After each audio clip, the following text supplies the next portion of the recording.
еш нәрсені ұмытпайтын, алғырда аңғарымпаз ақыл иесі. Мейлінше шешен, өнер білімге құштар, аса қанағатшыл, жаны асқақта, ар намысын ардақтайтын, жақын адамдарына да, жат адамдарына да әділ.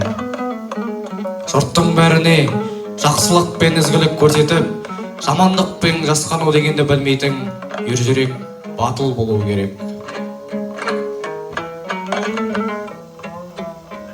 Халықтың кемеліне келіп, өркендеп өсу үшін ең алдымен азаттық пен білім қажет.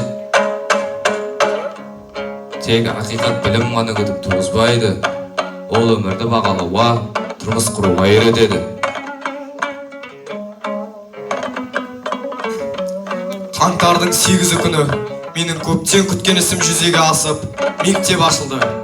Және оған қазақтың тамаша да, сүйкімді де зерек 14 ұл баласы қабылданды.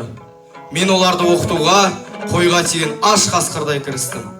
Мен үшін мұғалім болу бәрінен де артық. Өйткені мұғалім мектептің жүрегі.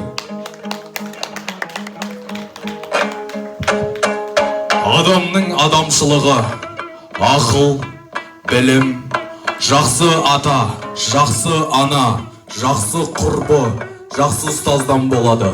Адам баласы адам баласынан ақыл, білім, ар, мінез деген нәрселермен озады. Білімдіден шыққан сөз, талаптыға болсын кез, нұрын сырын көруге, көкірегінде болсын көз.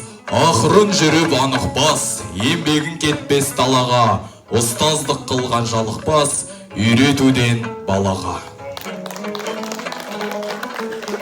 Мұғалім әрдайым ізденісте болса ғана шәкірт жанынан нұр ұялата алады. Әуелі біз елді түзеуді, бала оқыту ісін түзеуден бастауымыз керек. Орнықты оқу орны болмай, қалт-құлт етіп оқытқан оқу білім үйретіп жарытпайды. Біз басқа халықтардан кем болмау үшін білімді, бай һәм күшті болуымыз керек. Білімді болуға оқу керек, бай болуға кәсіп керек, күшті болуға бірлік керек. Мектептің жаны мұғалім, мұғалім қандай болса, мектебі һәм сондай болмақшы.